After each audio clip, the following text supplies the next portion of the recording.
Jumpa lagi di Ribut TV. Ya, TV 4K Premium, mewah untuk semua. Itulah yang ditawarkan oleh TCL lewat Smart TV mereka yang satu ini, P71B.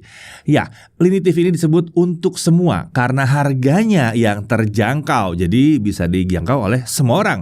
Tapi apa yang ditawarkan TV ini menurut TCL udah terbilang mewah. Smart TV dengan Google TV ini disebut TCL menawarkan resolusi 4K UHD HDR10+ dengan white color gamut. Fiturnya melimpah. Ada dukungan untuk Dolby Vision dan Dolby Atmos, DTS Virtual X, hands-free voice control 2.0 dan masih banyak lagi. Selain itu, TV ini juga hadir dengan fitur gaming yang terbilang langka nih untuk kelas harganya. Oke, langsung aja kita bahas Smart TV yang satu ini. Varian dari TCL P71B yang kami review kali ini adalah varian dengan layar terbesarnya 65 inci. Selain 65 inci ada juga varian ukuran layar yang 43, 50 dan 55 inci. Oke, kita langsung aja mulai dari paket penjualannya. Tentunya isinya ada unit TV-nya, ada 2 buah stand untuk TV lengkap dengan baut-bautnya.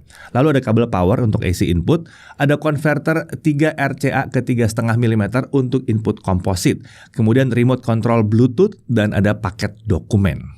TCL menyebut desain TV ini sebagai slim and unibody. TV ini memang bisa terlihat slim karena area tepi kiri, atas, dan kanan itu terbilang tipis ya. Menurut TCL, desain ini 14% lebih tipis dari desain sebelumnya. Nah, ini pertama kalinya desain slim and unibody dibawa TCL ke Indonesia. Terkait standnya, TV ini dilengkapi dengan 2 stand dengan bentuk V atau V terbalik. Kurang lebih seperti ini ya. Dimensi TV ini hanya 144 x 83,5 x 7,5 cm tanpa stand dan 144 x 89,5 x 30 cm dengan standnya. Jadi stand ini mengangkat TV sekitar 6 cm saja. Di sisi belakang ada lubang mounting sesuai standar VESA 400 x 300 mm. Konektor AC input ditempatkan di area kanan sisi belakang menghadap ke samping. Sementara di sisi yang berlawanan terdapat jajaran konektor I/O TV ini yang juga menghadap ke samping. Nah, untuk spesifikasi bisa dilihat di sini layarnya 65 inci 4K UHD dengan panel refresh rate 60 Hz. Panelnya adalah HVA yang diproduksi oleh TCL sendiri yang disebut T-Screen. Ini dijanjikan menawarkan kontras 3 kali lebih baik dibandingkan panel VA atau VA biasa. Fiturnya ada AI PQ prosesor, ada white color gamut, MEMC, ada Game Master, multiple eye care, dan lain-lain. Untuk HDR-nya tentu sudah HDR10+ dan ada Dolby Vision juga. Untuk audionya dia punya 2 speaker dan punya fitur audio Dolby Atmos dan DTS Virtual X. Untuk smart feature-nya, untuk OS pakai Google TV dan menggunakan basis Android TV 12. Konektivitasnya bisa Wi-Fi, bisa Bluetooth, dan tentunya bisa Ethernet juga biar lebih stabil lagi. TV digitalnya udah support DVB-T2. Jadi untuk TV digital Indonesia ini udah mendukung banget. Kita bisa nonton TV digital tanpa harus pakai STB tambahan. Bisa dilihat sini ya, udah banyak channel TV lokal yang terpasang ya. Ini kita pakai antena biasa aja di TV yang satu ini. Untuk konektor I/O, dari atas ke bawah kita lihat ada 1 USB 3.0, ada 1 Ethernet, ada 3 HDMI.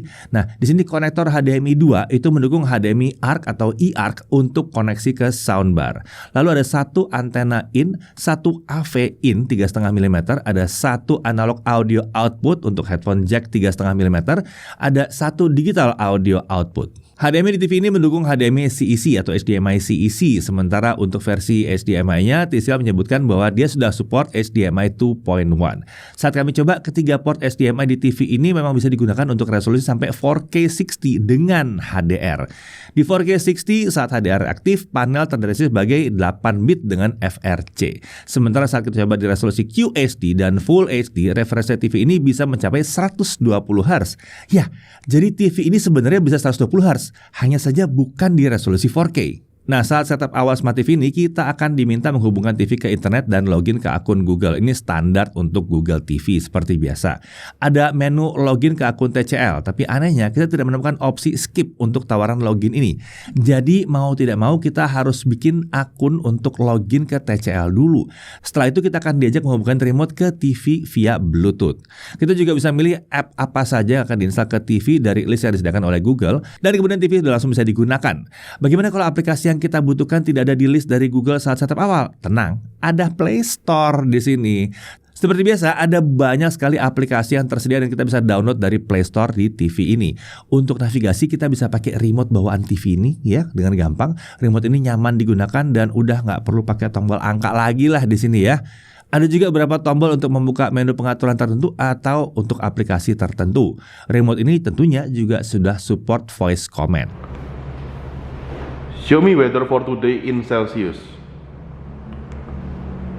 Today in Sinoka, it'll be rainy with a forecasted high of 29 degrees Celsius and a low of 24. Nah, kalau kita mau pakai voice command tanpa perlu repot-repot nekan tombol di remote, TV ini juga udah support hands-free voice control 2.0 yang bisa kita pakai dengan OK Google seperti ini.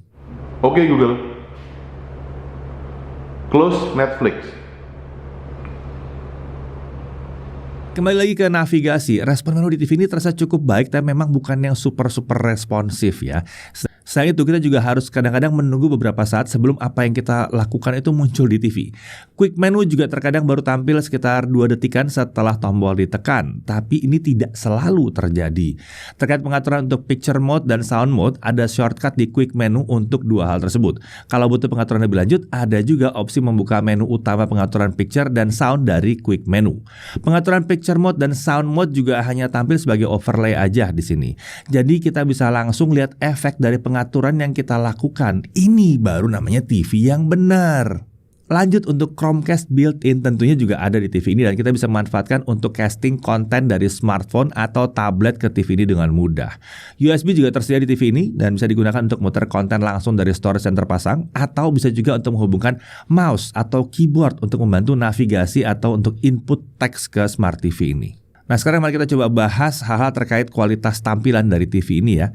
Kami merasa bahwa TV ini menampilkan tampilan yang relatif memadai dan cukup bebas dari hal-hal yang mengganggu seperti backlight bleeding di tepi layar. Ada area warna gelap di sudut-sudut layar tapi ukurannya tuh kecil ya, nggak sampai mengganggu di situ. HDR, nah ini mendukung HDR10 dan Dolby Vision. Saat kami coba HDR tuh bisa dikenal di YouTube dan tampilan juga terbilang normal di sini. Efek HDR memang belum terasa yang luar biasa, tapi terbilang wajar di sebuah TV untuk kelas harganya ini. Sementara untuk Dolby Vision, saat kami coba di Netflix, ini juga berfungsi dengan baik. Berikut kita coba lagi dengan tes color gamut di berbagai picture mode untuk TV ini. Hasilnya bisa dilihat di tabel berikut ini ya. Mode movie terlihat dioptimalkan ke sRGB, tapi di kisaran 92% sRGB aja. Ini masih mencukupi lah. Sementara untuk vivid ini terlihat dilepas, jadi saturasinya tinggi, tapi sayangnya gamut coveragenya itu sekitar 83,6% di CIP3 aja. Secara umum tampilan TV ini memang bukan yang luar biasa impresif, tapi terbilang standar lah di sini. Terbilang wajar-wajar aja lah kalau kita lihat harganya, apalagi kalau menilik dari ukuran layarnya. Terlebih lagi untuk sebagian besar pengguna ini harusnya udah sangat mencukupi ya. Bagaimana untuk viewing angle? Ada sedikit pergeseran warna kalau kita melihat TV ini dari samping. Tapi memang hanya sedikit aja, belum sampai yang luar biasa berubah gitu ya, sampai inverted gitu. Enggak mengganggu separah itu. Nah untuk brightness bisa mencapai 300-320 nits di mode vivid dan smart HDR. Sementara di mode lain dia mencapai kisaran 240-280 nits. Jadi lagi-lagi ini sudah mencukupi. Fitur untuk meningkatkan frame rate konten yang tengah kita putar juga ada di TV ini. Secara standar ini aktif di berbagai picture mode yang ada. Kalau emang dirasa nggak dibutuhkan, misalnya mau menikmati kesan sinematik dari film, ini bisa dimatikan dengan mudah kok. Untuk upscaler, TCL tidak membahas secara spesifik mengenai upscaler di TV ini, tapi saat kami coba ini terbilang mencukupi ya. Video 720p pun masih bisa tampil cukup jelas di layar TV yang 4K ini. Untuk audio, sayangnya kami merasa bahwa audio dari TV ini belum sebaik yang kami harapkan. Suara yang dihasilkan cenderung terasa agak kurang rapi aja. Jadi untuk film ataupun musik ya ini pas lah, belum yang luar biasa hebat banget. Untungnya kalau dirasakan butuh sistem audio tambahan ada opsi yang cukup lengkap. Kita bisa pakai analog audio, digital audio, dan ada HDMI ARC atau eARC di sini. Nah, kalau bicara soal input HDMI ke TV ini, memang ini belum bisa 4K 120Hz, tapi kami rasa ini udah cukup untuk kelas harga TV ini ya. Misalnya kita ingin gaming dengan frame rate tinggi, kemungkinan besar kita juga tidak akan pakai resolusi 4K. Jadi sebenarnya nggak terlalu masalah juga. Jadi mau pakai PC atau game konsol tentunya bisa juga di sini. Nah, yang menarik nih di TV ini ada Game Master atau mode khusus untuk game. Saat mode ini aktif, Secara otomatis, picture mode akan diubah ke game saat perangkat untuk gaming dihubungkan ke port HDMI. Ini bisa untuk konsol maupun untuk PC, ya, PC desktop maupun laptop. Fitur gaming kekinian seperti Auto Low Latency Mode atau ALLM dan Variable Refresh Rate atau VRR itu ada di sini. Saat kita coba dengan laptop gaming yang kami gunakan, TV ini memang terdeteksi sebagai G-Sync compatible, yang berarti VRR di sini memang beneran bisa digunakan. Nah, masih terkait gaming, ada juga game bar untuk akses cepat ke beberapa fitur khusus seperti aiming aid dan shadow enhancer. Di sini ada juga informasi terkait apakah ALLM dan VRR itu aktif, serta ada indikator frame per second atau FPS yang menunjukkan refresh rate yang aktif. Kalau VRR aktif dan frame rate yang kita dapatkan ada di bawah refresh rate aktif, ini akan jadi penunjuk frame rate yang kita dapatkan. Jadi kalau soal fitur gaming, menariknya TV ini terbilang lengkap, terutama kalau kita dari kelas harganya, ini lengkap sih. Lanjut, untuk konsumsi daya, TV ini menggunakan daya sekitar 122-128 watt di beberapa picture mode yang tersedia. Hanya di mode movie saja konsumsi dayanya bisa hanya sekitar 65 watt ya. Ini wajar karena brightness di mode movie ini sekitar 240 nits aja di bawah mode-mode yang lain. Nah, TCL juga menyediakan mode low power di TV ini dan konsumsi daya di mode ini bisa naik turun dari kisaran 70 sampai 120 watt.